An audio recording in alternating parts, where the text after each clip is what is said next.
So I'm John, this is Aaron, and this is Liz. So Liz, you want to just say a quick couple of words to everybody? Oh yeah. Hi, I'm Liz. I'm from the University of Illinois, Chicago. I studied psychology for my bachelor's, and then I went back to school and I want to become a registered dietitian.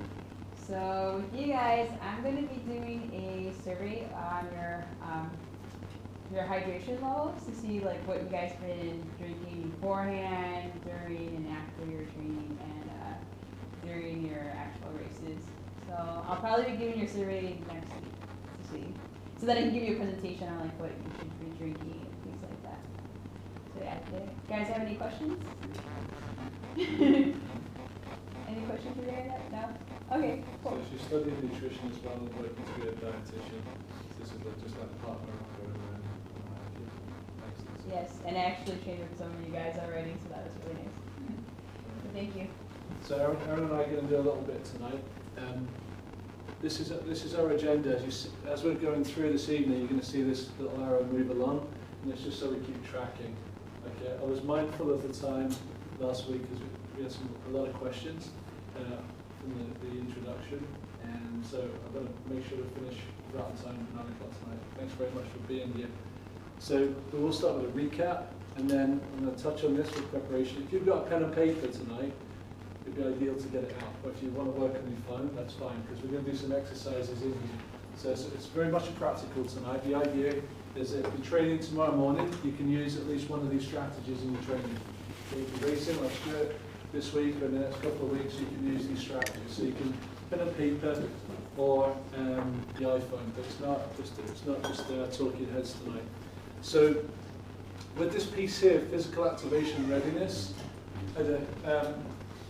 we don't use the word relaxation in tonight's work.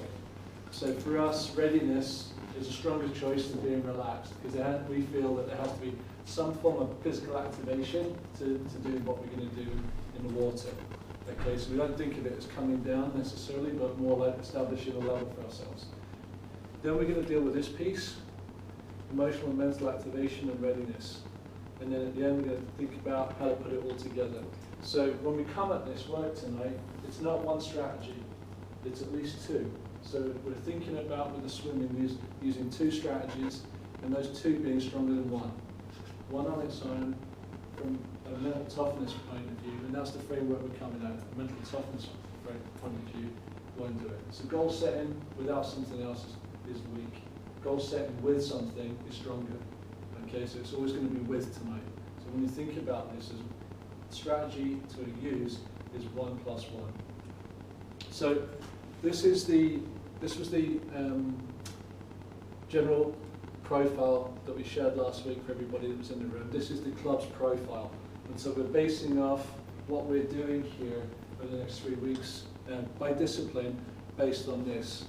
And so as we walk through tonight, I'm going to share with you some mindsets that we think about from a psychological standpoint and performance standpoint, that hopefully for those of you that are newbies, intermediates, advanced, and then really super competitive, you can kind of fit your mindset into this framework. But we're assuming that everybody's physically committed, time committed, and engaged, right? So we've made those assumptions, and that these things are developmental. That means they can grow and improve over time. So this was a model that we used last week to explain like the starting position. So these things like degree of self-awareness, control, desire, effort, assistance, direction, process is like the way we do things, and a degree of commitment. Those perceptions lead our expectations of our performance accomplishments, and they're mediated by what we believe. So it's beliefs that mediate these things. Okay? When we're swimming, like the whole focus of tonight is about swimming. So swimming, whether it be indoor, outdoor on your feet, like a running start, in the water, and if we can get the video up, I'll show you a wave start off the Alcatraz Bridge. So where you're dropping down 50 feet into the water, getting ready, and it looks like something out of Batman with everybody just like jumping off. But we'll try to show you that. So our focus is on training and developing this in the direction of what we want. So it's all about narrowing these pieces into a point of focus. So I'm going to come back to these with the triathlon, but this one here, the Triathlon Ireland 2014 Sprint Champs, if we get a chance to watch that video later, what you'll see is, was anybody there by the way?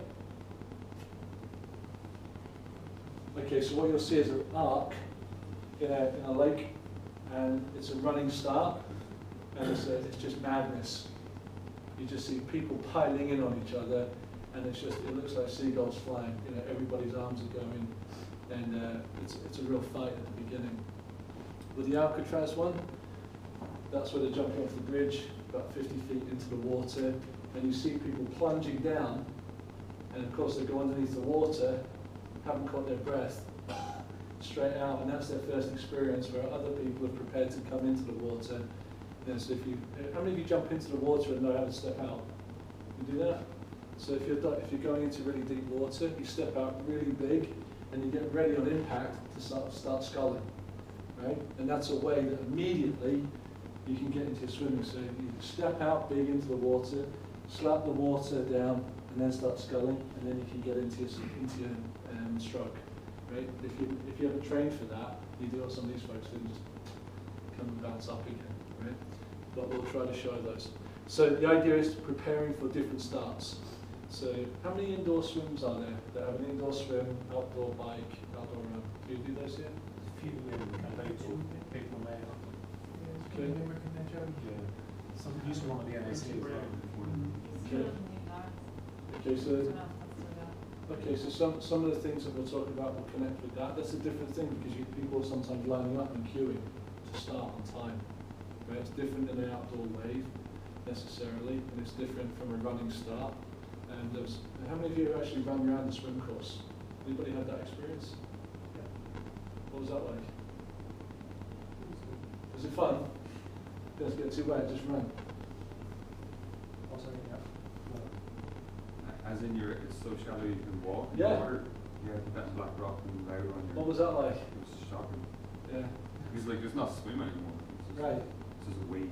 Yeah, like a fast wave. One of those. Yeah. So there are lots of different ways to approach this. This goal setting, how many of you do this backwards?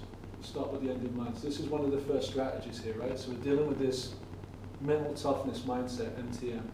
So how many of you set your goals backwards? All right, that's a good start. So how many of you got a session tomorrow or a race or something like that in the next 72 hours? All right, awesome. So take out a piece of paper, all right?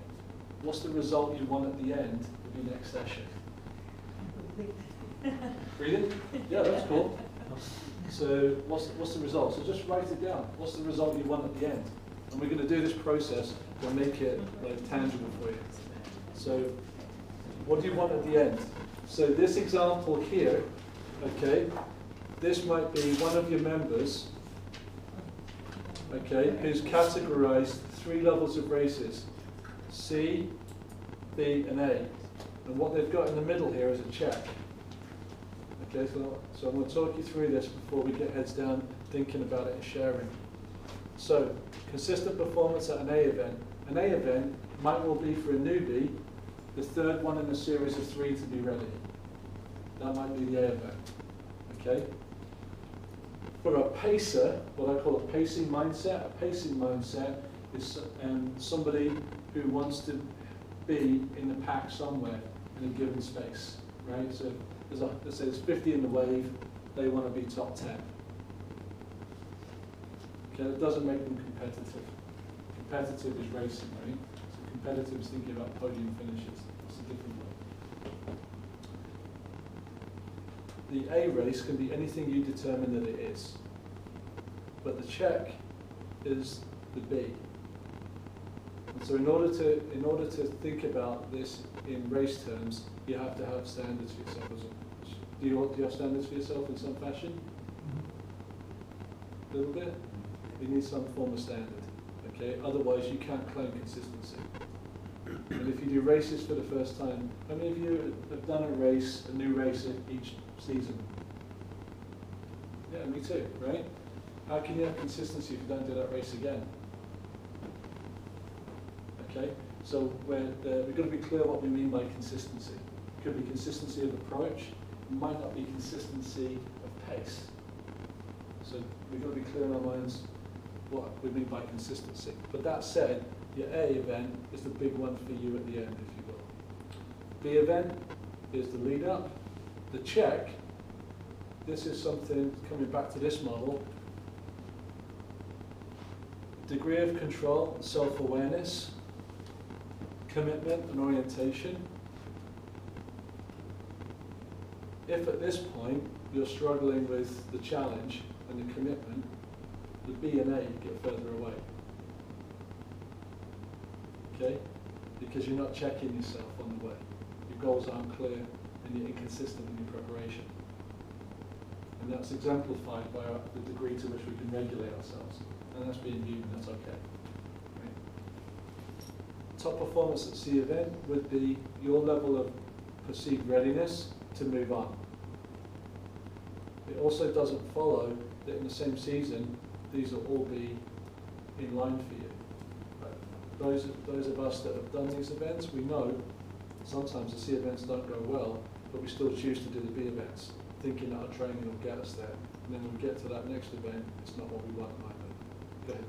Why do you say top performance at C events and not consistent performance at C events and top performance at Yeah, A events? because you can't be, because here, in my view, to move on, you have to be satisfied that you've done your basics there. And if you've done your basics at this level and it's consistent, let's say if you're consistent at a C, Yeah. okay, then I imagine that the training program then is like, okay, I'm going to be consistent at C. When I'm consistent at C, I'm ready to go to B. Yeah. Okay? But for me, if you get a top performance at C, if you're working with me, I'll push you to B because you've already reached that standard of satisfaction. Okay? You're in your comfort zone. You've got a top performance. Okay, we've proved the C. Let's check ourselves. Let's move to B. Okay?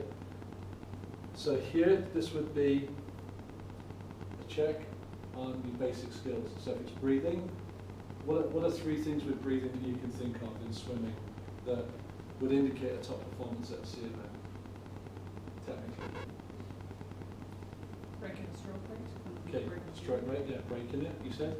And breathing them at the regular Yeah, stroke rate. breathing with a regular stroke rate. What else? Bilateral breathing. Bilateral breathing. Not putting your head up too much in the breathing. Sorry? Not putting your head up too much in the breathing. Yeah, so maybe when you're sighting, you're lifting the head out of the water too much, right? Or you're rotating too far and you're losing your stroke because you're breathing out. What else might be going on? Not exciting. Not exhaling in the water. So there's any number of things, right, that could be going on. If you do those things at the C event, and you've got those basics down, I would say let's go for B. If they're not done, and you're not satisfied, do again. But until you've got it like top, don't move here. So I conceptualize it like, let's get the best out of what we can do at the C event, because my perception of working with triathletes is they want to get there. The longer you hold a triathlete, again, my experience doesn't mean it's right. The longer I hold somebody here, the more frustrated they get with progress. A lot of people I work with want to push on. So that's why I use that word. On the other hand, somebody say, no, you want to be consistent. Okay? I just prefer to challenge people higher, which is why I chose that word. Cool. Yeah. Sorry, what do you see as a C event? I mean, Yeah, so I'm just bef- trying to categorize triathlon within a. basic standard, right? First one out, maybe it's April. It's a sunny 45, degrees Fahrenheit here. Maybe 6 degrees Celsius. You've got your wetsuit on, and you finish the race. And you're like, okay, I'm ready to go now. I'm ready to kick on. So it could be just a baseline, or it could be one just to shake out the cobwebs. Another way to think about it, if you want to get into the water early, and you want to get that first frozen feeling on your face before the season, that's a good place to start. Just to get in and get it done. Here, I would expect this. I would expect a C race like this. First one out of the season, I'm just going to do what I need to do. There's nothing wrong with that at all, because we'll do it for our own reasons. So I'll do what I have to do to finish this race, but there's no standard expectation. So a top performance would be what you define it as. That was okay, I survived it. All right, I'll try something else. Pacer's mindset. I'm going for a personal best in this race, so there's a personal standard expectation. So all things being equal, in the swim, if it's not too choppy, there's not too much elbows and feet, you can get on pace. And when we're talking on a race, on the way here, if you're really into racing, in that swim, you know you want to be in the first pack with the second 10. So if you're going out and across and back, you only got 2 right-hand turns. It's the second turn that determines often where you place. So if you're late to that first group competing in a race, you'll be off the podium if that's what you're going for, if you're challenging. Okay. On the other hand, if you're going for a PR, personal record, then you'll have your pacing strategy, and that's what you're fixed to. So it's a different mindset. One has a personal standard, one doesn't. The racer's mindset. So this could be a top 10 finish, which means you've got to be close to that first pack on the second turn. You've got to be there, or challenging. Okay? If you're a little bit off that pace for that second turn on the way home, or if you've got a triangle, right? You've got a triangle, it's the one coming back that you've got to be in the mix of. If everybody's equal or within 3 to 5 seconds on the transition, and you don't know your competitors, a safe strategy would be out of the water is to keep that pace and then hope on the transition, set T2, you're catching the transition and you wear them down in a run. But that later strategy is predicated on what happens in the water. So that top 10 finish, or I want to finish in the top 50% of the race or whatever, you're going to have a personal and group standard. So one of the things that you'll want to know going into the race is what were the last year's results, identifying it, and maybe you already do this. Does anybody do this already? Scout out the opposition? For like, you know, thinking if it's a race I've never been in, I'll have a look at the results from the year before and stuff. Yeah. Like, what's the general, you know, because bikes are different, runs are different. Scout them out. If you've got a super planner, then you go back through the weather records 2 or 3 years. You look at temperature and wind, and then you can calibrate. So it just depends how far you want to go in understanding what the conditions are going to be. The more knowledge you have, the more you can prepare for it in terms of those days leading in. But the competitor's mindset. So I'm going for podium in my age group. So here, personal, group, and situation expectations. If you're racing, it's going to be situational. Somebody could get a puncture in the race. Somebody could get off, particularly in the competitive first 50 to 75 meters. When people start to really stretch out and go for it, it's possible. So at the same time you're in the water, your sighting skills, and if you know the people, not breaking the stroke, but sighting is going to be a critical skill. It's going to be a critical skill. So you've got an idea of who they are, where they're at, and then on the transition, when you're making that final turn to home, and you're sighting out, it's knowing where they are and about where you're going to get your foot in. You're making that assessment, but that comes from the sighting and not breaking the stroke. And then there's feck it. Right, this mindset is, I'll do the best I can given what's happened. So this is, you release from expectation, standards and comparison. So you had a swim plan, it failed. All right, I'm swimming, who cares? I'm going to finish. My T1 sucked. All right, away we go. There's no expectation because the standard that you had is now broken. So it doesn't matter because the standard's gone. Okay? Now, I've got to tell you, in substance abuse, it's called the violation effect. the violation effect holds that once you've broken the standard, you actually give up. But in sport, and in particular a sport like triathlon, when there's so much riding on it, on your own individual responsibility, this actually can give you more energy. Because you're releasing now from measuring, monitoring, and you just do it. Okay, so there's the proper term for it is the abstinence violation effect, which is the standard you hold. Once it's broken, you quit. For a triathlete, it could actually reinvigorate you. And be like, I'm just going to do it. Does that turn essentially into a finisher's mindset then? Totally, yeah. Because it's like, I've got nothing, there's no standard here. I'm just going to go. But you could still get PB in your run or your cycle. Completely, right? But what are you not tied to? You're not tied. You're not tied to the swim. You're not tied to. You're not tied. That's the point. You're like, I'm just going to do it. And so we had a gentleman in here last week who ran a PR with no monitoring. So he didn't have a watch, and he went out and ran a personal record, not knowing how fast he was running. And that's possible. So this one is like if you're the ultimate planner in your swim. If this happens, you're not far away from this. So this is kind of like the mindset. Going back to this, what's your mindset for your sea race swim? So it wants to get into the season. What's your mindset for that? Right? Is it just a benchmark or is it the pace? Okay. What is it for the B event? For the A event? For somebody new to our sport, the A event could be my personal record for the season. Okay? Or it could be my C event is my introduction to the sport. My B event is to focus a little bit on the swimming, a little bit differently, technically. And my A event is to put together what I've learned from my coaches. Okay? So it really depends on how you define your success here. So let's go back and do that exercise.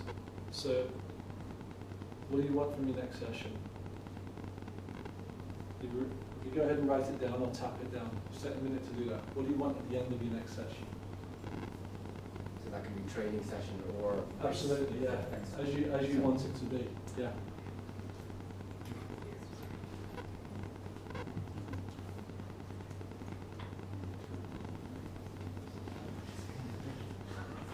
Isn't your focus just the swim? Just the swim. Just the swim. Yeah. It's all swimming.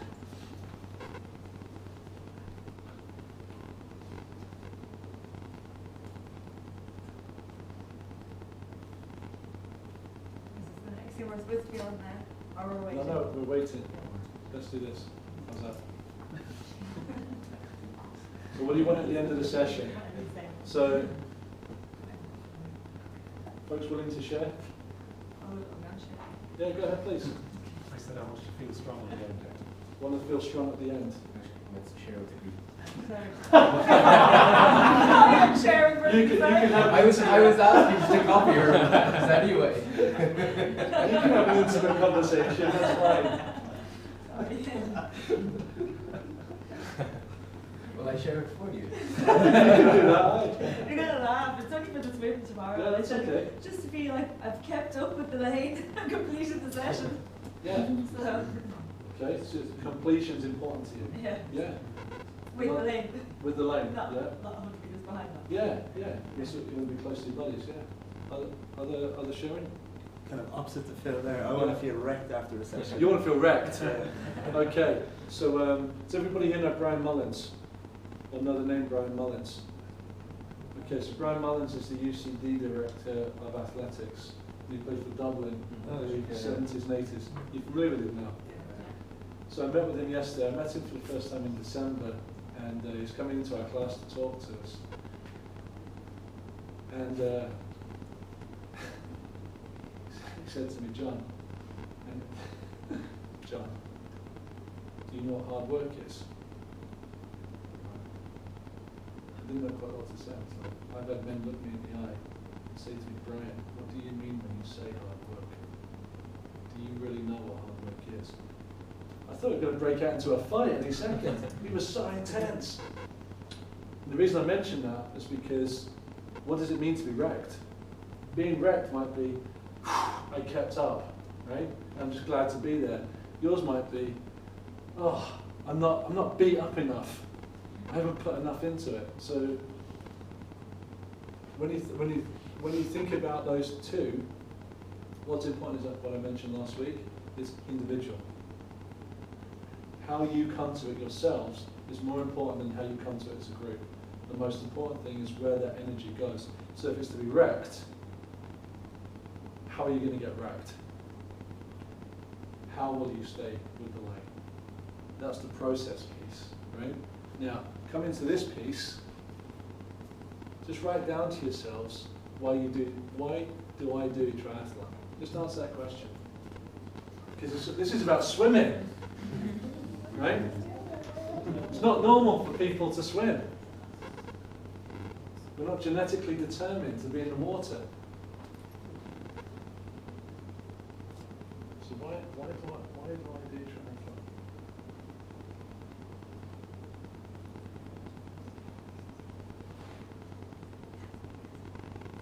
Okay, now ask yourself the same question 5 times. See how deep you can go. And here's why. Because for most people, swimming is the hardest discipline. Okay, it's the one that's the most technical. It's the one that often most people do least.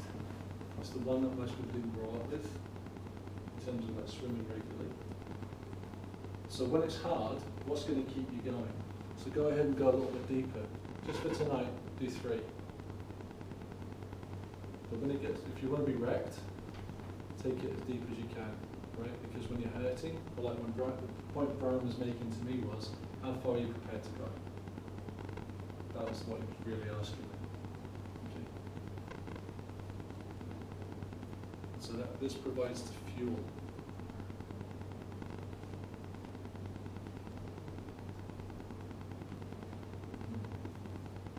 How you doing? You got 3? That's all right, you can just tell us what are your 3. One of the 3 is to push myself, Push yourself. challenge myself, Yeah. and then sounds stupid. What? Basically, like, so you can say, do triathlons. Like, it's impressive. It is impressive. Sounds good. So Yeah. when you're having a conversation with people, you Yeah. say, "Oh, what do you do to keep fit?" And you say, "Triathlon." Yeah. Right? What's their response? Oh wow. Yeah, 'cause it's You like- trained, Ironman. Right? Yeah. Yeah. Ironman. People like suddenly you have this social status, Yeah, right? Okay. Is there anybody else have those experiences? Like by day I'm a milkman, and the weekend I'm an Ironman. It's the only thing that kept me going last year. Right. Okay. I had to Okay. call myself an Ironman at the end. Yeah. That's what I wanted. So there's something really impressive. A lot of people react to different. I've had the opposite reaction. Like you're an idiot, basically. Why would you work so hard? Like I get going to work on a Monday and a guy goes, "What to do?" I went for a bike ride. Just why didn't get the bus? Well, But like okay. that's him taking the piss at me. But Yeah. like, I've had people say like that's silly. They don't, especially when you talk about Ironman distances. They can get the shorter stuff. But why would you do like an Ironman? They just don't get it. Right, they don't get it because it comes with pain, right? Yeah. And a tolerance for being uncomfortable. So, when's your next swimming session? So 7 o'clock is it? At UCD? 6. Okay. So when you're there gutting it out, you're going to be like, I'm a triathlete. Right? Slow down, Anthony, slow down. But the gift, so it's a gift, right? When we think of it like this, when we know what this is, this goal becomes a little bit different. If we know what we want at the end of the session, this is the fuel that helps us get there. It's the psychic fuel, it's the emotional fuel, why you do it. So you've got the goal, but you've got to have, when in the water, you've got to have the energy. A question that came up last week was, how do you keep going? Right? How do you keep doing those laps? This is your fuel. Okay? So when it gets hard, you've got to be present, you can't switch off. So switching off and going on autopilot, what does that do to your technique? Doesn't always go the way you want, right? So you've got to be switched on, but when you are squeezed physically, this is where you come back to. So we've done this. What are 2 ways that you could achieve that tomorrow?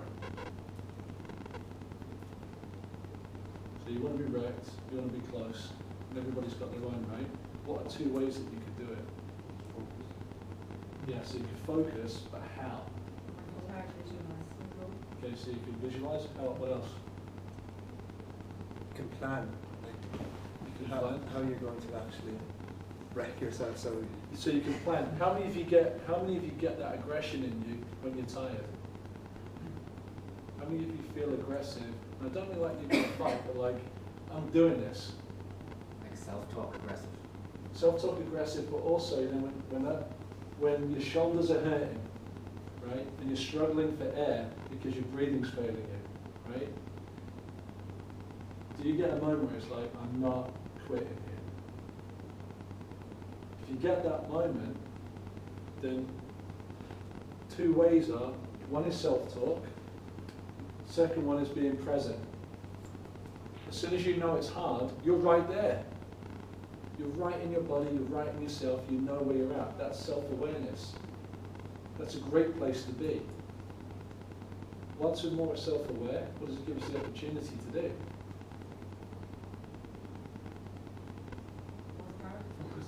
Yeah, we've got a choice to make.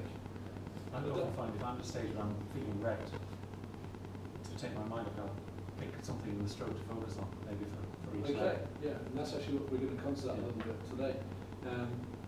One easy gift that you can give to yourself is take your mind off just by practicing another skill. So if you we mentioned sighting earlier, it could be that once you've got to wherever you're swimming, you've already looked around so that you know when you look up and away, you're going to sight, and you switch your focus. You don't focus on what you're doing, you switch it off and put it on a skill to do something else. It allows you then to keep going at the pace, but work on something simultaneously. Right? Again, it's a choice. So if you're going to choose 2 ways, what would be 2 ways? Self-talk, mindfulness, refocusing away, but still maintaining the pace. What's another strategy that you can think of? Not to give in, I guess. You know, sometimes you're in the pool and you're... It's a challenge. So right now I'm leading the students through this 5-day piece on mental toughness, right? And there are some factors we know in the water that pretty much everybody will face in a given race. There'll be challenge, there'll be the challenge of the actual event, there'll be the degree of control they've got over themselves, there'll be the confidence that they have that they can do the fundamental basics consistently under pressure. And then the 4th one is the commitment to go and do those things. So we know when we watch any race in the water, we know that somebody at any given level can be applying those things psychologically. The difference might be training and technique. But what you've got between your ears and what's in here and what's here, you own that. It's completely unique to all of us, right?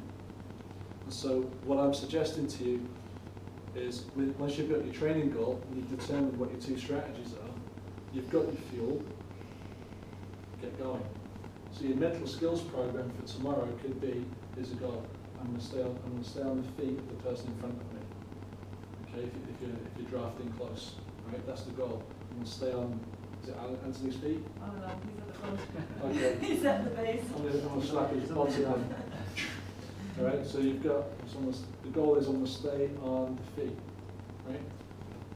That's the result is being close at the end. The immediate short-term goal is I'm going to stay on the feet. The way I'm going to do that is I'm going to breathe this way, I'm going to focus on this. That's the strategy right there. 4 things, it's not one thing, it's 4 things. It's what you want, what you're going to do, and the focus that you bring. Okay? So what you're going to do, and in the focus. So it could be technical or otherwise. What's your routine for your swim? So for tonight, those of you that are swimming tomorrow, talk us through the next 22 hours. Back tonight. Yeah, including tonight. So you go back tonight, and then? Set the alarm. Okay, set the alarm. Okay, so it's a process, right? So let me talk you through it to give you an example. All right, so, and I'm going to give you some times as well, and I'm going to have to imagine. So I live in Blackrock, so I know that's where Phil lives. So we'll leave here at about 9:10, and it takes 30 minutes to get to Blackrock. Then I'm going to see the wife, feed the dogs, I'm going to start to think about getting ready for bed. As I'm doing that, I'm going to pack my bag for the morning, and that means I'm going to put all the things I need in my bag. So it could be goggles, swim trunks.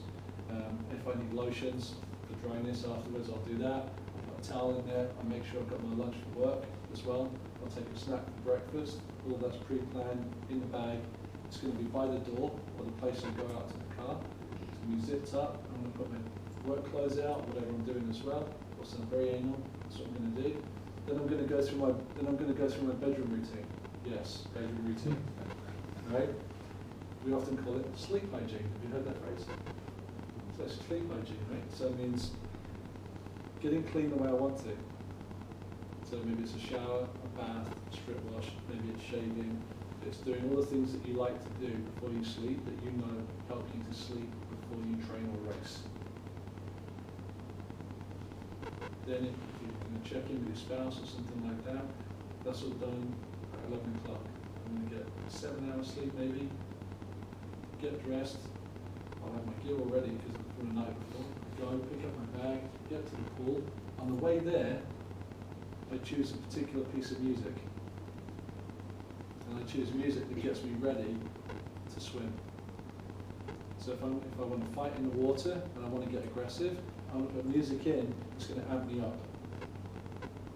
And you might think, is anyone thinking this guy's crazy? Couple of days, like, what the hell? So here's what we know about music, right? We know that music, primes people physically. So if you want to swim at a particular pace, the recency of the music to your training has an effect on your pace. You can carry over the effects, right? You can amp up emotionally. The other thing it does with the emotion, it takes the thought off what you're going to do. You get there, you go through your locker, so you get there, you say hi wherever you need to go into, get your locker sorted out, boom, boom, boom, changed, locked. Then you've got the process from here to the pool deck, wherever that is. I'm a triathlete today. It's going to be freaking awesome. That's outfits. And as soon as you see everybody, like high-fiving, how you doing, how you doing, 100 feet today, the energy's high, you're in the water. As soon as you're in the water, you go through your readiness, and you're physically activated. You've got the music, you've had a great night's sleep, you've got your nutrition planned, you've got hydration, away you go. I was going to screw it up and just say, hey, you're tapping my feet, go ahead.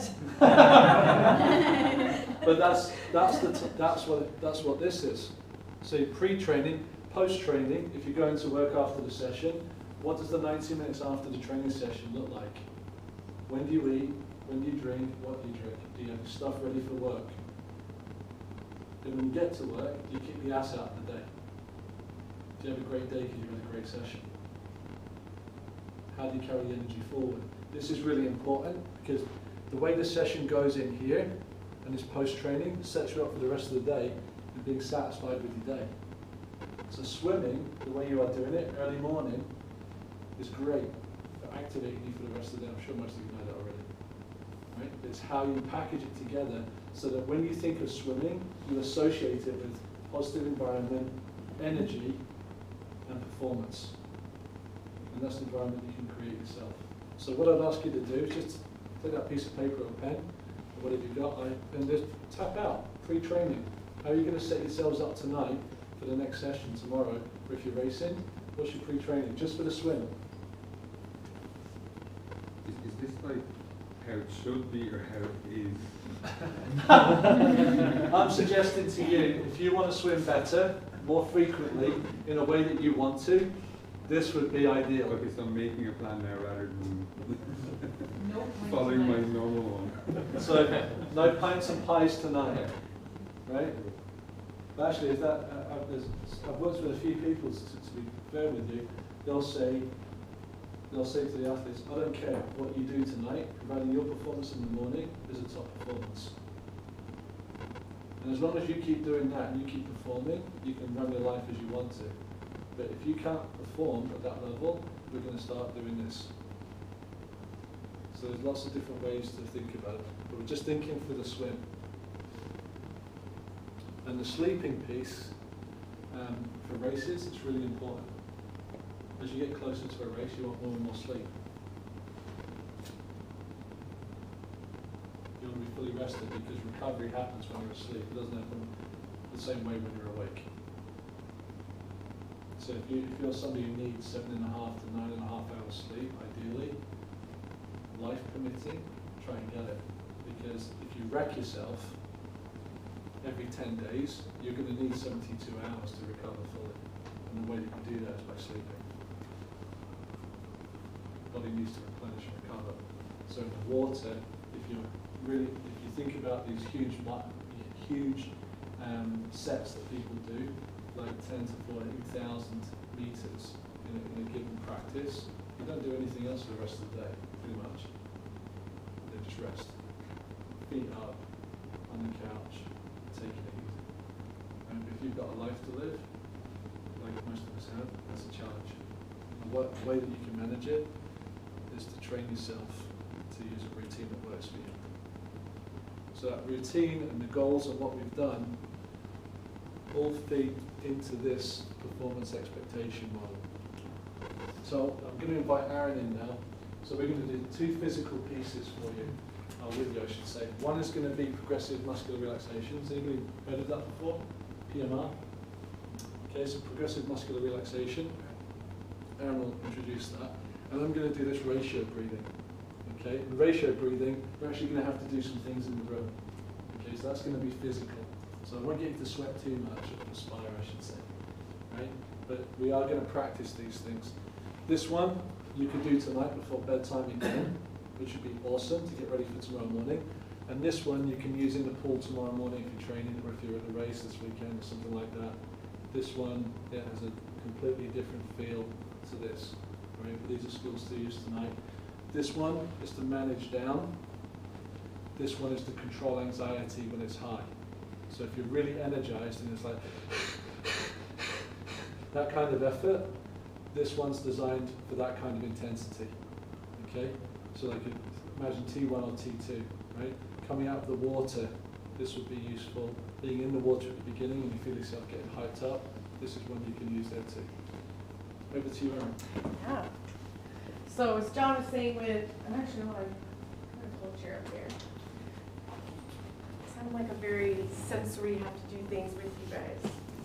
That's usually where I teach. So progressive muscular relaxation is something that I do actually a lot with students, student athletes,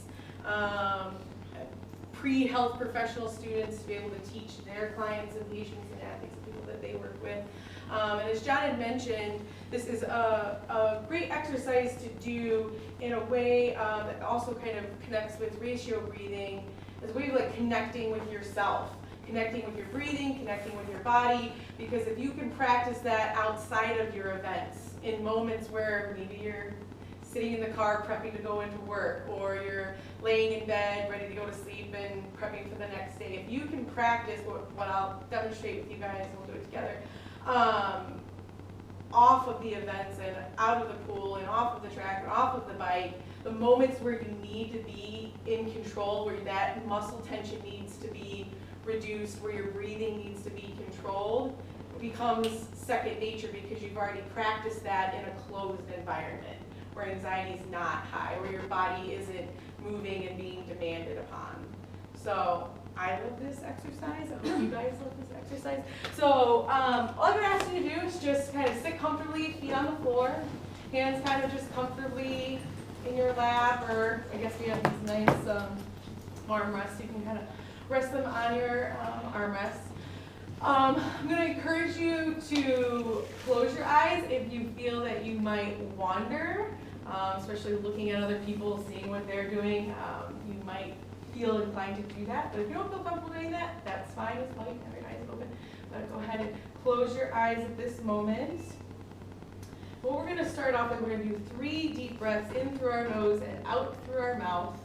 So we take deep breath and out. One more.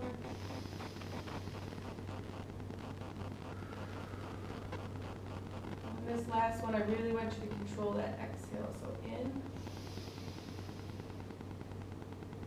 and exhale. It's okay to make some noises when you're breathing out. Really push that out. So as you start to regulate your breathing, sitting there with your eyes closed. Progressive muscle relaxation starts from the feet to your head and then back down to your feet. So as you're sitting there, go ahead and in your shoes, curl your toes. We're going to contract our feet. We're going to hold that contraction for about 5 seconds. 4, 3, 2, 1, and release. Feel free to wiggle your toes a little bit. 2. Just sit with that feeling for a moment. We're going to move to our calves. So we're going to point your toes to the sky if you need to. And hold that contraction. 4, 3, 2, 1, and release. Tune into your breathing a little bit. Feel that heaviness in your legs. Now we're going to move to your thighs. So again, contract. Hold it for 4, 3, 2, 1, and release. Body might start to kind of melt into the chair. That's a good thing. Now we're going to move into our abdomen and lower back. So you're going to tighten your abs, bring them in, pull them into the back of the chair. Hold it for 4, 3, 2, 1, and release. We're moving slowly up the body, so now we're going to move to our shoulders. So you bring your shoulders up to your ears. Hold it there for 4, 3, 2, 1, and just let your arms drop. Now I want you to make fists with your hands and clench them, feeling your biceps, triceps, all of your arm tighten and contract. Hold that for 4, 3, 2, 1, and release and open your hands.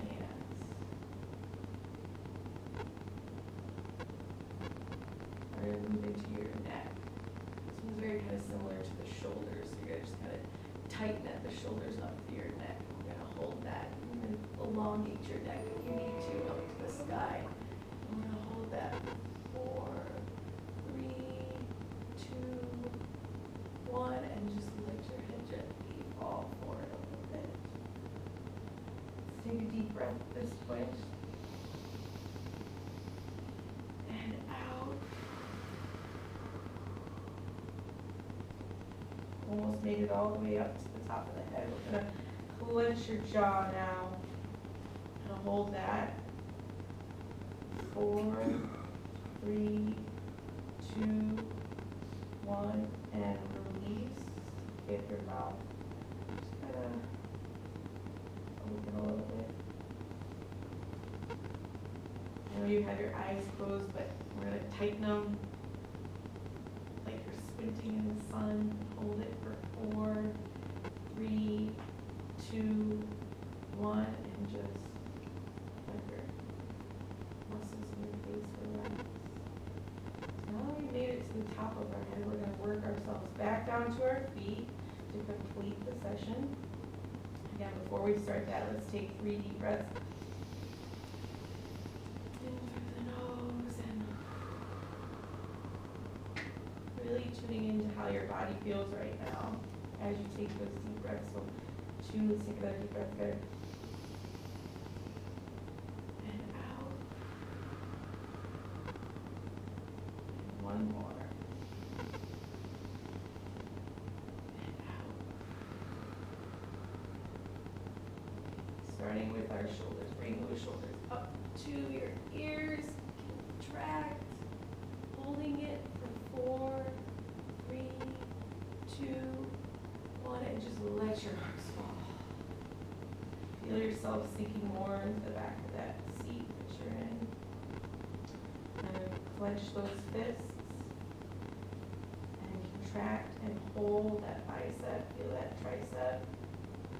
4, 3, 2, 1, and just release and let your hands fall open.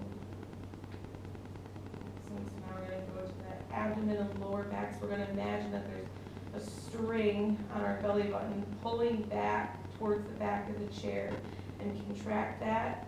Hold it.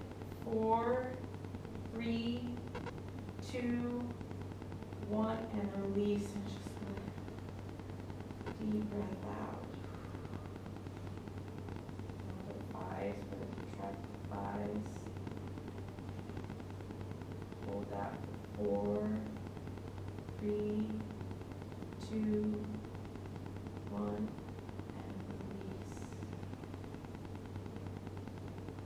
Moving to the calves, you're going to point your toes up to the ceiling. 4, 3, 2, 1, and release.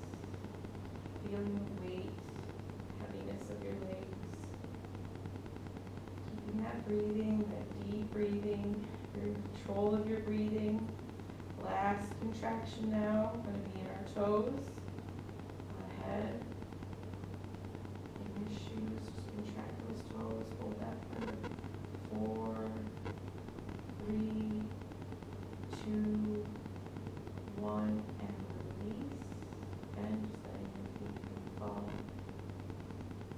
Feeling the weight of your muscles against the chair. Bring your breath, come in and out. We're going to take 3 more breaths. Breathe in. And out.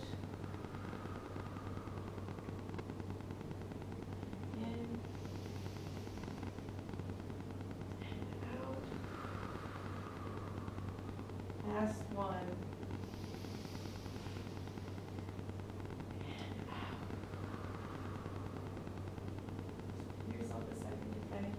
Your normal rhythm of breathing.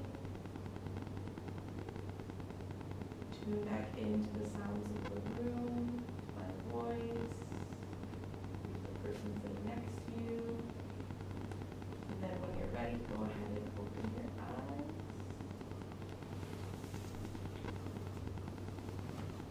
And the birds are chirping. So what was it like doing that?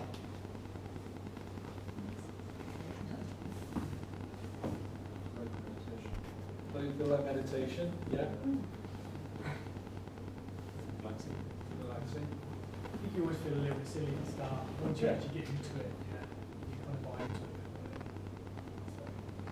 it. How many of you do something like that already? Not with you?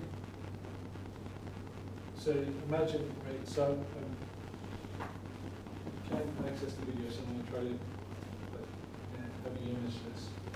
You're in the water, okay, and you're sculling.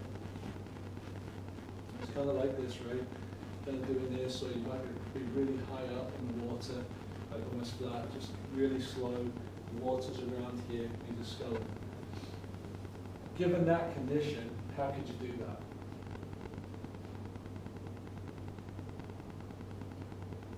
Really hard, isn't it? Okay?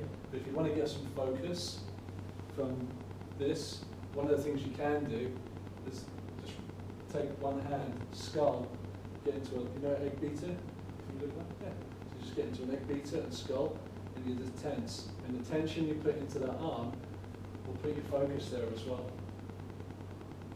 And then you take it out, and then you change. Right? It's only 2 or 3 seconds.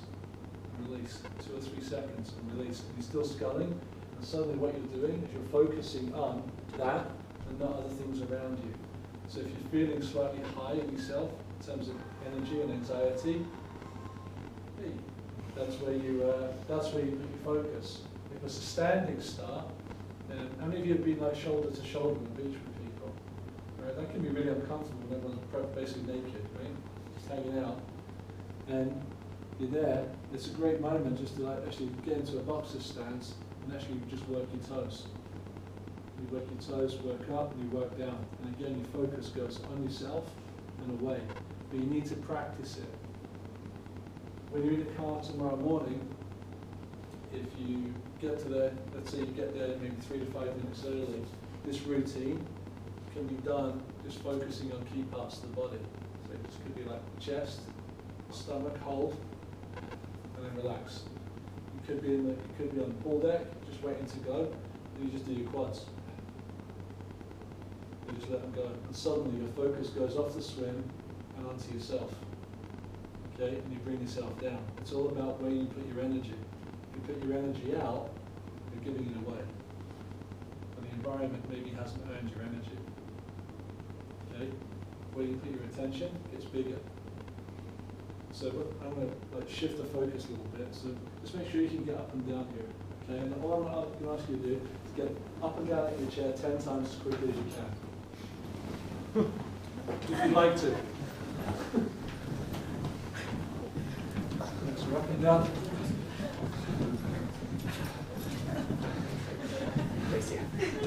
Yeah, it can be a race. Right, good. Once you've done 10, stand up. Take breath.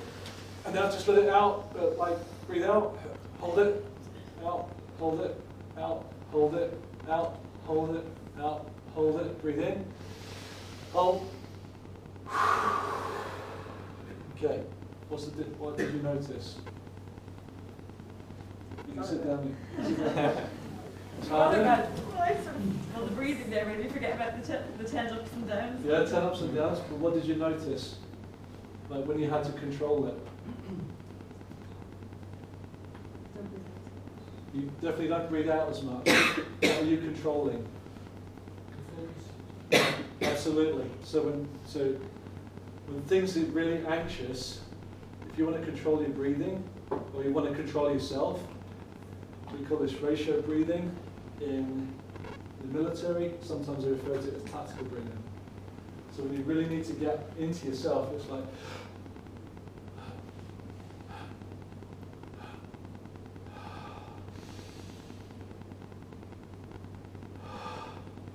you use one big one in. So let's say you come in for like 10, 12 seconds, right? You come in for 10, 12 seconds, feel it, and then it's 3, 6, 9, 12, 15.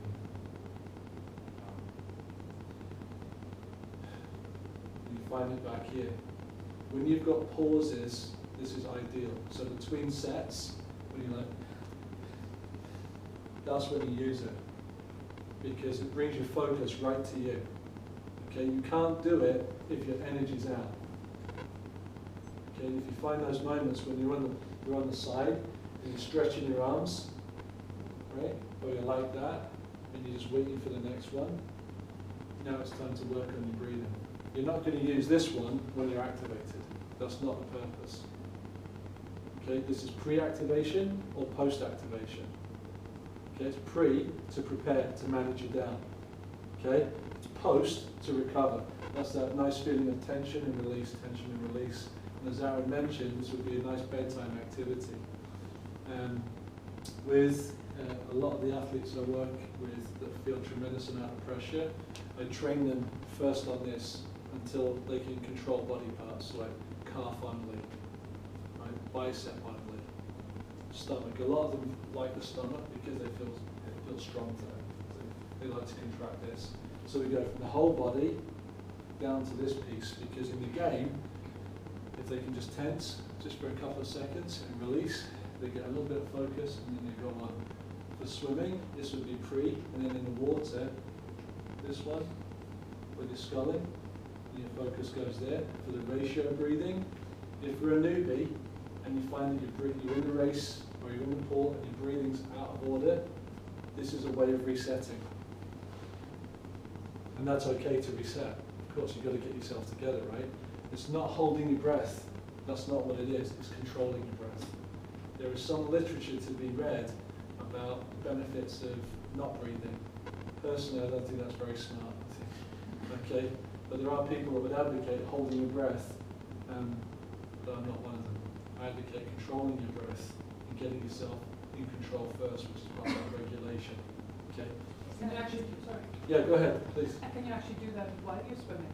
Because sometimes I only actually started recently to exhale. So, because it pointed out to me I was holding my breath. yeah, so, what's your So name? just Antia.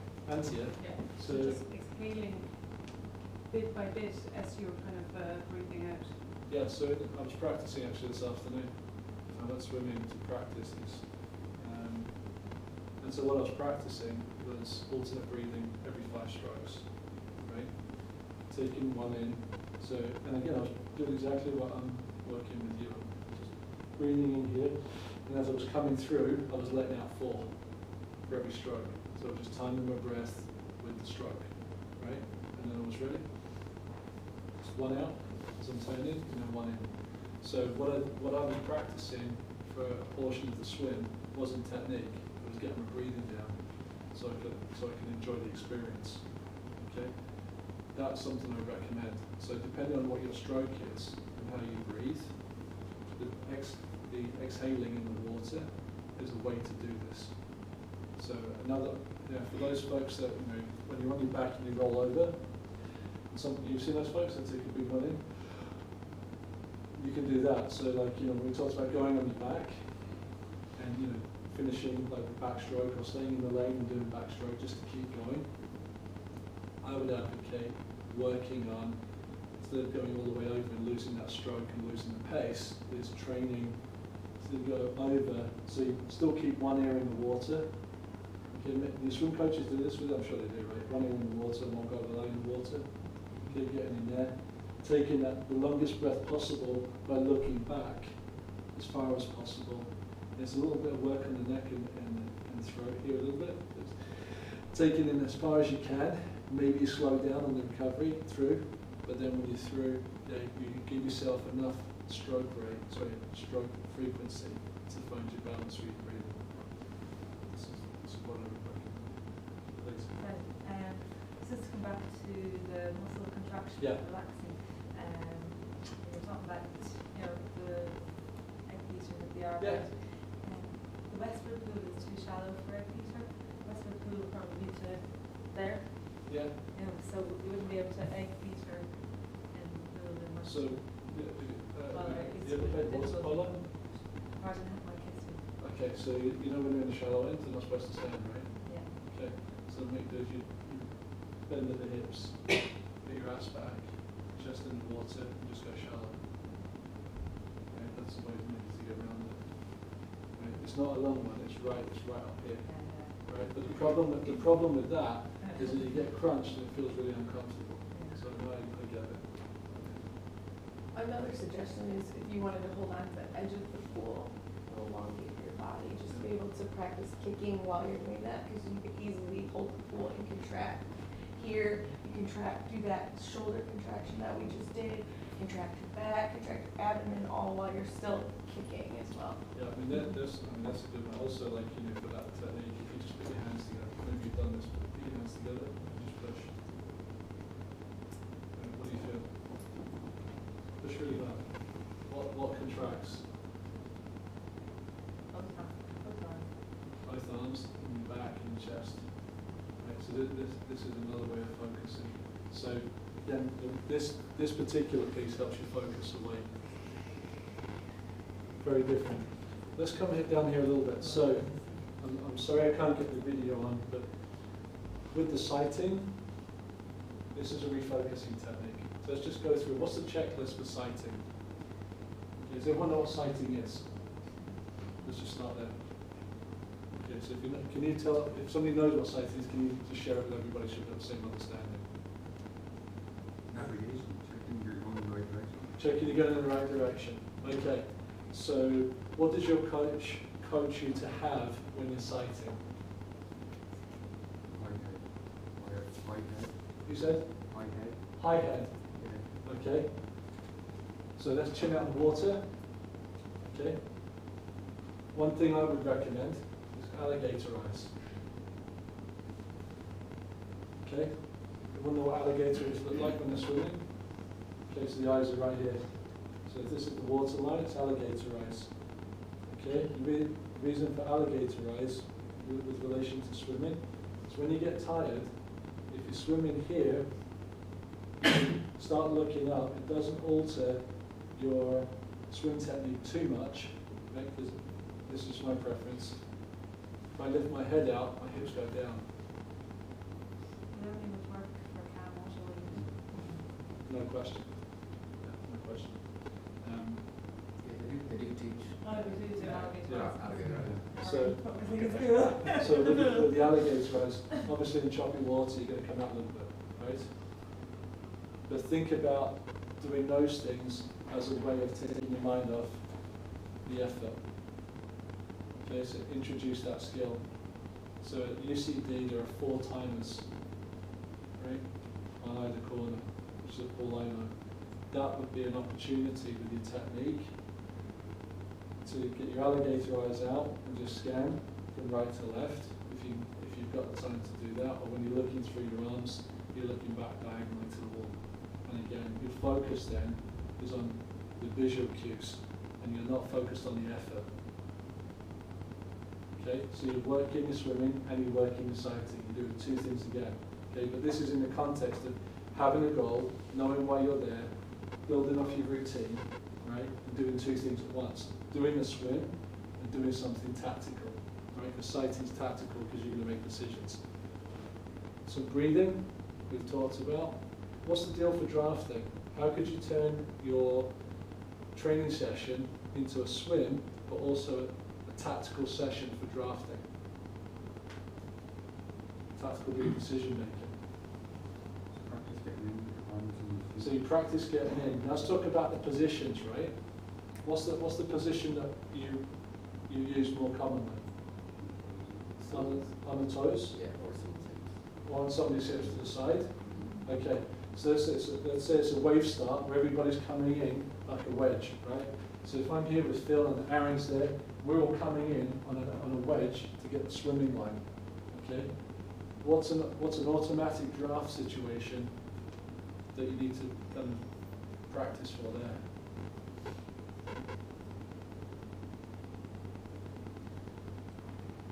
There's no right or wrong answer because it depends, right? But if you've got 2 people beside you on an angle, there's a draft position by letting them come up and you draft in between them. Okay, so that's one. Then you've got the hip, right? So you're up on the hip, just off to the side. That's another decision. Then you've got the decision to draft on the feet. Okay? What are some others that you can think about?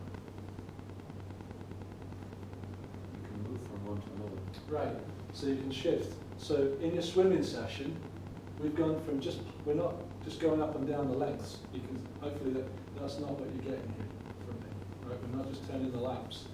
Every length has an intention, okay? You can only have intention if you know what you want. If you don't know what you want, you're just going to swim laps. Okay, if you want to wreck yourself, how well do you want to wreck yourself, right? One way would be not to breathe. Swim as far as you could, as fast as you could, with as few breaths as possible. That would be a very quick way to get shagged.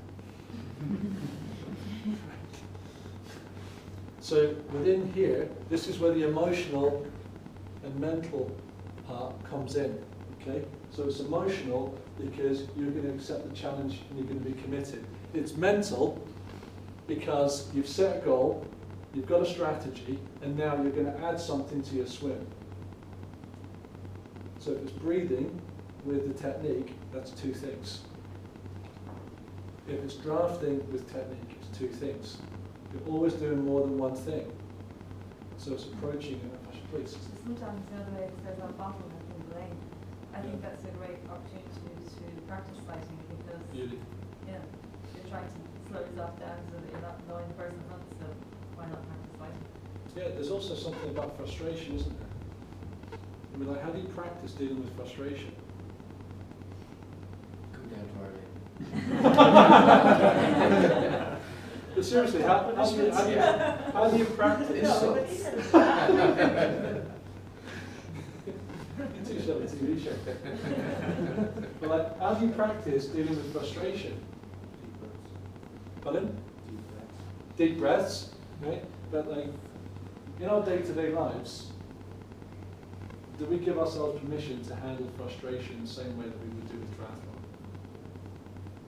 I would say in triathlon, we have lots of opportunities to practice being frustrated and dealing with it. And handling it very positively. So, when you're frustrated in the lane, how do you behave? This is like emotional control. When you're pissed off in the lane, how do you deal with it? Change position. So you change position, you get tactical, you do something about it, right? To relieve the pressure. Depends who's causing it to be pissed off. There are some personal relationships. What kind of swim lane are you in? Great lane, it's a great lane. But like, Well, that's here, isn't it? Yeah, So- advanced lane. there's an emotional part here because if we're not comfortable being frustrated in training, the chances are it's going to be a carryover. And a good goal could be when you're under pressure in a training session, is actually, my goal is not to get as frustrated today as I was yesterday. That's a pretty good goal because you learn patience. By learning patience, you learn under pressure to absorb pressure. And there's different kinds of pressure. There's physical pressure in the water, there's technical pressure in the water, there's the water conditions and environmental conditions, and there's the conditions of the people around you. And so in terms of like controlling our response, these are ways to do that. You give yourself a task to do. So I was asked last week by, there was a lady sitting in the back right-hand corner, and I said, so what, how can a new swimmer, somebody new to triathlon, get quicker, faster? So that's a great question. I'm sure we'd all like the answer to that. It's by focusing on what you need to do and using strategies to get there. So this idea of focus, directing, attention, those things that Aaron and I have done, the goal setting that you've done here, thinking about your intention, but also to put your energy towards what you want. And remembering those are choices. So this week and next week we're focusing on this like mental toughness model. Okay?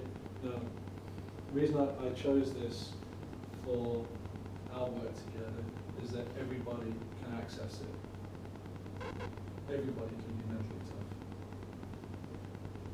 And everybody that I've worked with has in some time in their life, in some fashion, shown mental toughness. This part, the belief and focus, the attitude and mindset, we know in this club people have high belief in triathlon, they have high belief in themselves. We've got a fundamental foundation in this club to be successful. We know that focus is a little bit of a strategy that people need to develop. But this piece, using long-term goals as a source of motivation, we've done the swim for tonight or for the weekend. But it's got to be a quality daily practice in the context of a longer-term goal, which is goal setting backwards.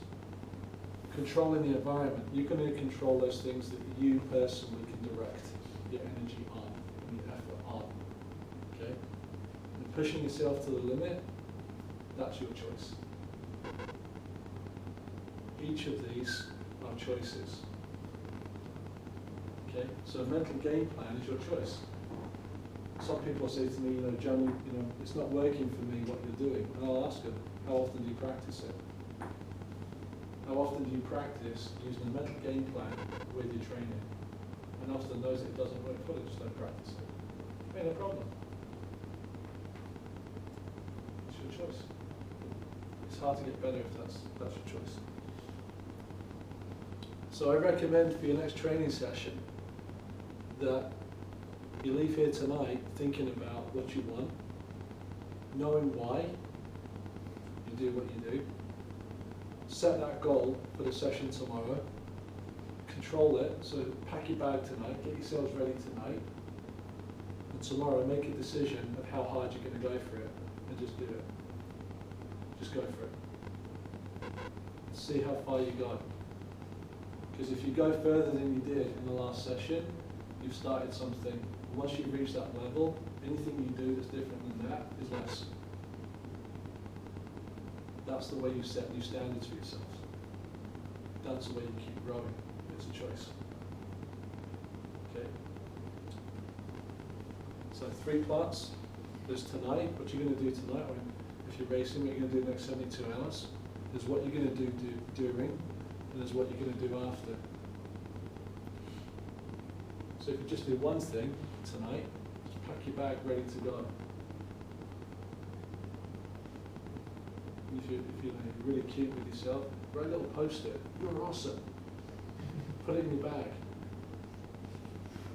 Right? Well, I'm a triathlete.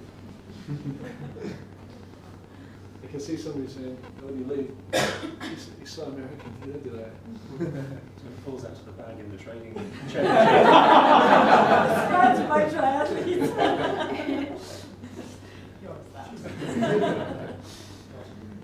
But we are, actually, can anybody see what's on the back of my computer? So I have Captain America on here, right? And it's not because I like shields and tight pants.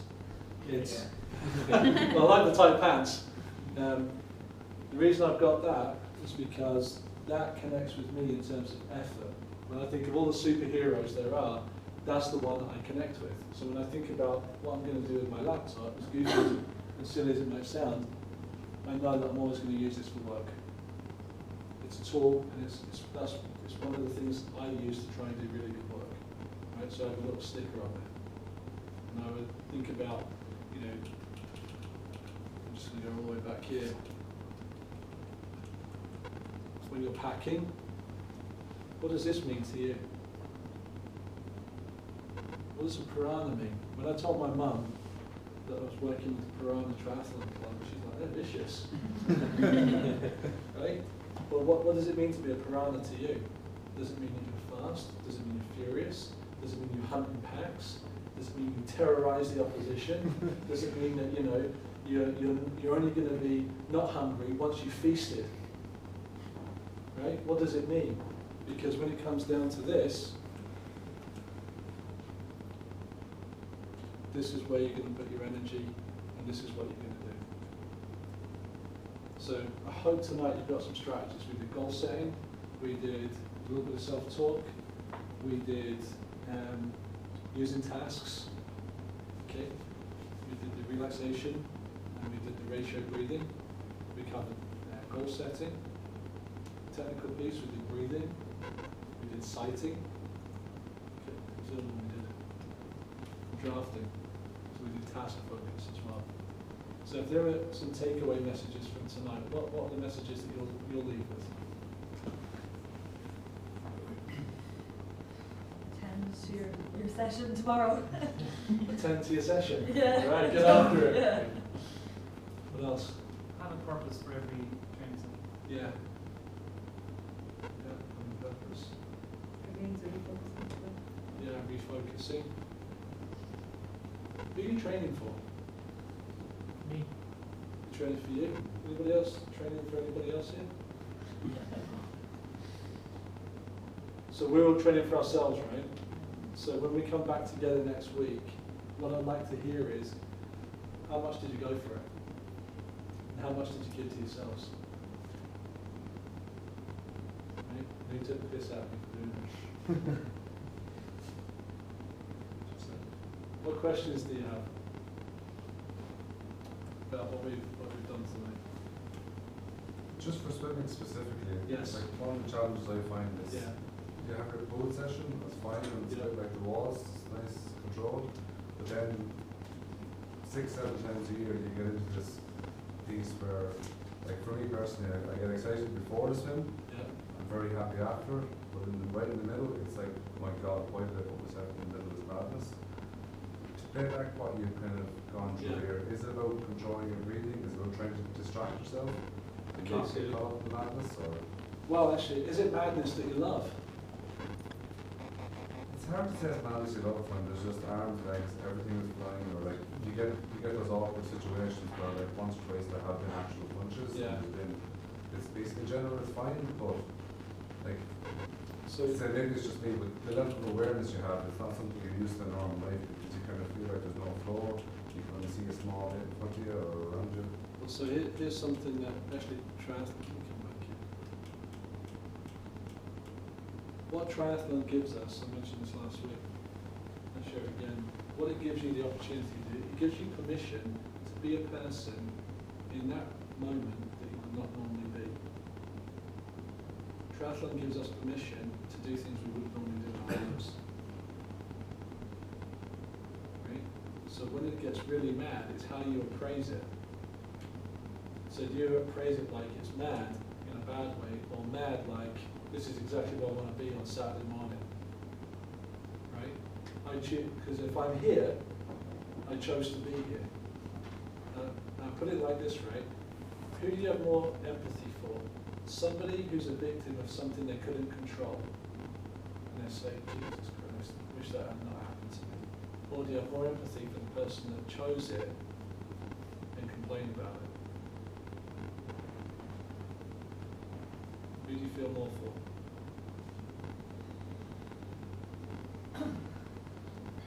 For the person invested. Why? Because what's the point in choosing something if you're going to fail? That's it. That's why it's madness you love. Because you chose to be there. And 6 or 7 times a year, you've chosen to put yourself in a position that is crazy. And if you don't go through that craziness, you won't get what you want anyway. So you can appraise it like that. At the same time, if it inhibits you, that's your choice too. So you can choose to set yourself free and say, I'm loving this madness. If that guy hits me again, he's going to get one from me. Right? If he gets to that, hopefully it won't. And if you take that on, then you can keep going forward, knowing, yeah, this is just where I want to be. It's crazy. Anybody else have that kind of experience? I had a really bad experience in one triathlon years ago. It was before they did waves. Wait, are you going to share a war No, story? but it's just something that's always in my mind and Okay. it terrifies the Thank hell you. out of me. You know. Do you want me to share it? Are you comfortable sharing it? I don't mind, yeah. It was the How long is it going to take?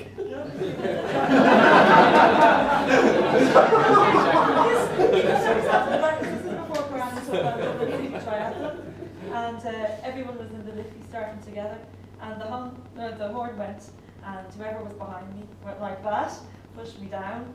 About 10 people went over me, and I hadn't taken a breath. I thought I was going to be dead, you know, because there was nowhere to come up, you know, and that always goes through my head at the start of one of these mass starts, you know.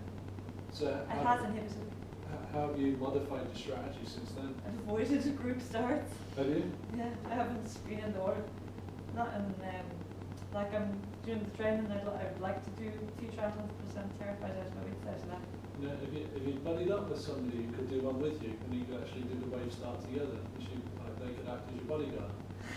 I don't mean, I'm not being facetious. That's a way to do it. Is you get with somebody who's willing to be that person for you, right? So you can get the first one in together, and they'll, if you start wide and they stay inside you, they're basically your Kevin Costner. I mean, I know by the time you get to the first boy, it'll be fine. You know what I mean? It's just getting over that start. So you can also say to yourself, I've done this before. Done this I've done this 6 times before. Yeah. It's interesting, on one of the wave starts, actually the Triathlon Island one, you can see folks there, when the wave's going, they actually walk along. I'm going to send this to Phil so you can see the link, but you can see folks are just choosing. When they're ready, then they just ease into it. And as you said, they come in at the end. Or okay, I don't want anything to do with that madness. How do you get involved? I had some, like not a similar experience, but from all the previous trials I've done, I've been absolutely panicked in the water, I can breathe, whatever happened. last week I decided to stay at back and take it at my own pace. There were probably 5 people behind me, and I found my pace. I wasn't panicked at all. I didn't have a backstop once, so that could have just another advantage. So I'm so glad. Thanks for sharing those things. Those actually the kind of mindsets that you're articulating could actually be in here. Okay, it's really important to finish for you. And strategies to do that with the water. If you're not wanting to push up front, because if you're going to go up front, you've got to get out first with pace and potentially with contact. And if you're not right there, it doesn't mean that you don't have that. That can come later in the race. But initially, you start in the water with this to do it, you know, to do it nicely as you determine it. But it's not to maybe to race that swim. It's to do the swim so you can race later. I think you don't enjoy running, right? Right, you don't enjoy running, right? So it might well be that, and I don't know, but which of these mindsets do you approach the swim with? I'd like to say racer. Okay, super. So we'll say that, and then how about the bike? Pacer. Okay, so it's pretty competitive, eh? Right? You look at it like that, and how about the run? Finisher. Okay. Perfect. So the point is, we're not one of these. We shift through the race. Okay, and it's perfectly fine, because what determines it, what our goals are, what we want at the end of the race. And that's the most important thing. Do we get that level of satisfaction, enjoyment, and the quality of the experience? Please. Last week I did a bad race, but then you could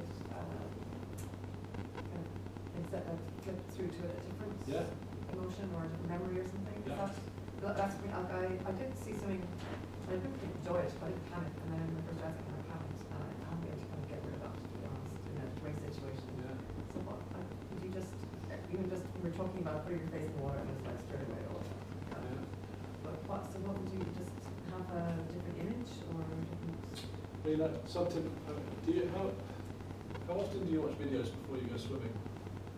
Online, yeah. Online, so not straight away before I go, but yeah. Did you watch any today? Okay. So before I did the ratio breathing and so on, I went online, and the video that you'll get a link of, the citing. So I picked out those 3. I said, I'm just going to go and do that, right? And so I watched them twice. They're 2-minute long. Watched them, memorized them, and just went and did it. Okay. And I left the images of other people being successful. Right? I don't have to own the image. Okay. If you've got a good image, I'll steal it from you, and then I'll make it mine. You could on your iPad, for example, before you swim tomorrow, all of you can take your iPad or your phone, click open a web page, watch a 1-minute video, and just prime yourself with positive images. That's a great technique. Great technique. And then if you put music or that as well as your goals, you're doing a 3-point program there. Get in and go. Priming. Now to your point, if you're able to get outside in the lake, I would go with a friend, obviously for safety first, but also to practice the start. Just go. Or if they've got a platform, just lower yourself in off the platform, and then practice different starts from the platform, just jumping in. Or if you're in the sea, again the black rock is close, you might do a walk start out, just up to here, come out to there, and then just do it progressively. You can do it with someone. Are you able to use a coach with a canoe? So if you're able to do that, it's great to actually go out with a canoeist next to you and just start gently going out with them. So there's a place in the harbour in Chicago called Ohio Street Bridge, and this is where a lot of the folks that are nervous about open water swimming go. And there's a nice long slope, right? And that's how they walk in. Walk in, and when they go out, then they go out with the canoe coach, and they don't go out for the long swim until they feel like comfortable in the water. Well, there's a coach actually for Kona, for Hawaii. He takes folks out on a boat, and this is before to get them used to the water. And puts them in the water, and just has them hanging on the boat. Then they take a meter, 2 meters, 3 meters to get used to it. Because not all swimmers that go to Kona for that then are that strong, believe it or not. So they're good, but they're not, when you get to that kind of swell. So there's lots of progressive ways to do it. Resources that I would point you to are for systematic desensitization. And it's used a lot in therapy. And it's used like for phobias, like for spiders, that type of thing. Right? Or like snakes. So there might be a snake here, and then you just inch towards it, inch, and then it slowly touches you, and then it crawls up. Hang in there, then it crawls up, goes around your neck, and you're like, before you know it, you're tapping off with it. So there are ways, but replacement is one of those. Other questions? Cool. So next week then, the focus of the cycling is to stop drifting. Okay? So it's to stop drifting and maximize pace. So it's to keep the highest pace. Okay? I'll have it, I think, well, next week we'll have that video. I'm going to send Phil the presentation for tonight so you can see the links yourselves and the start and so forth. But it's all about how to stop drifting, and we focus on visualization next week. Okay, and then multiple packages as well. Cool? All right, have a lovely week. Thanks for the attention.